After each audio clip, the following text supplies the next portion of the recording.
ہم جب لوگوں کی جیبوں کی طرف دھیان رکھتے ہیں نا تو ہم کمزور پڑ جاتے ہیں. بندے بھلا کسی کو دے کیا سکتے ہیں، اور پھر دنیا دار بندے. ہم اتنی توقعات وابستہ کر لیتے ہیں. میرے اسا فرمایا کرتے تھے بچوں سے بھی توقع نہ وابستہ کرو کہ میں بوڑھا ہو جاؤں گا تو میرا سہارا بنیں گے. یہ تو شادی کے 20 دن بعد اللہ ماشاء اللہ علیحدہ ہونے کا پروگرام بنانے لگ جاتے ہیں. کون سا سہارا؟ فرمایا کرتے تھے تم سہارا رب رسول کو بناؤ.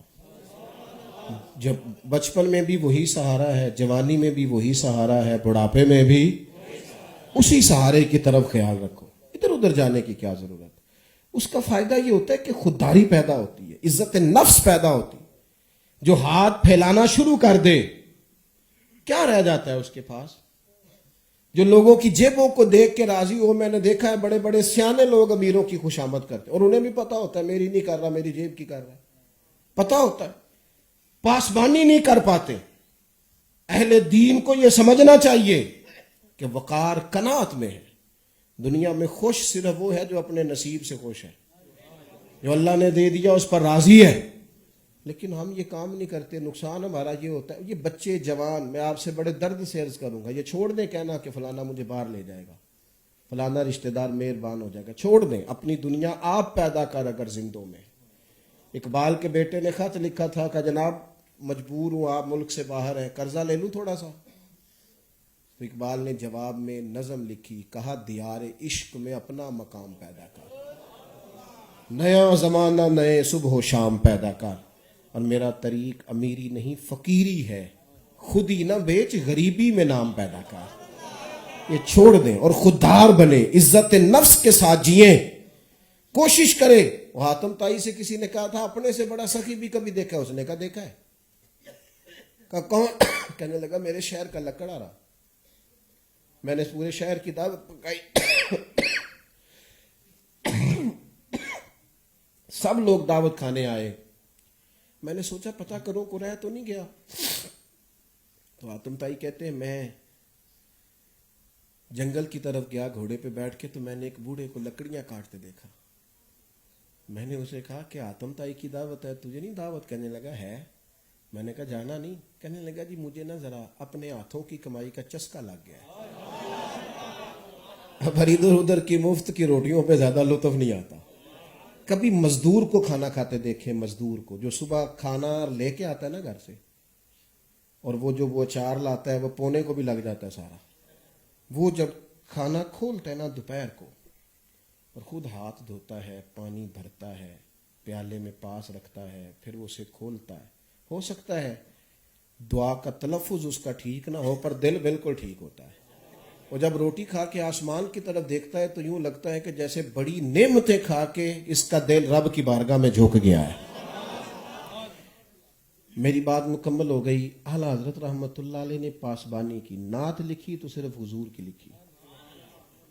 ادھر ادھر انہوں نے اپنے فن کو بندے راضی کرنے میں ضائع نہیں کیا. ساری زندگی لوگوں کو راضی کرتے رہے، وہ پھر نہیں راضی ہوئے. ایک کوشش کی راضی کرنے کی، سامنے والے نے ڈیمانڈ ہی بدل دی.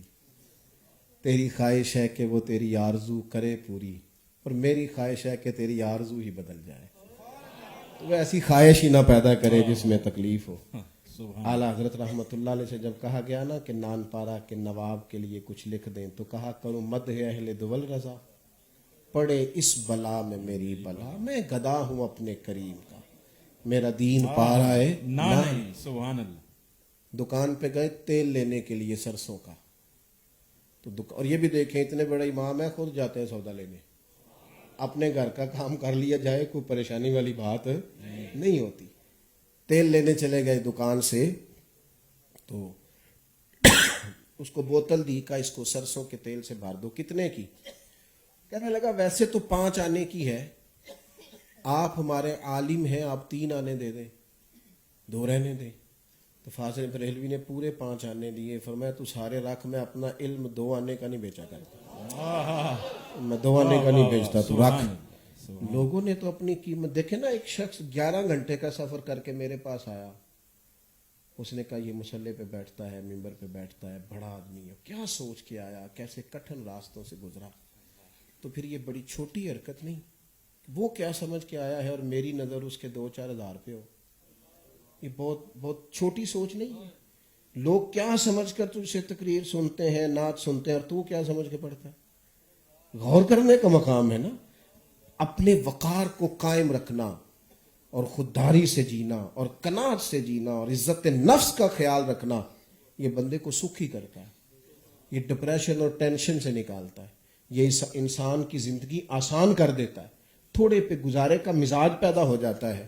بڑی خوبصورت آپ حضرات کی محفل پاک، اور اتنے سارے لوگ آپ آئے. محفلیں سرکار کی ہیں، لوگ تو آتے جاتے رہتے ہیں. تو مجھے چونکہ جانا ہے، لیکن میں کہہ چکا ہوں محفل محبوب کے نام کی ہے. آپ کو بیٹھنا چاہیے اور باقی کا جو پروگرام ہے اسے ذوق شوق کے ساتھ، محبت کے ساتھ سننا چاہیے. اللہ تبارک و تعالی ہماری حاضریاں قبول فرمائے. آخر دعوانا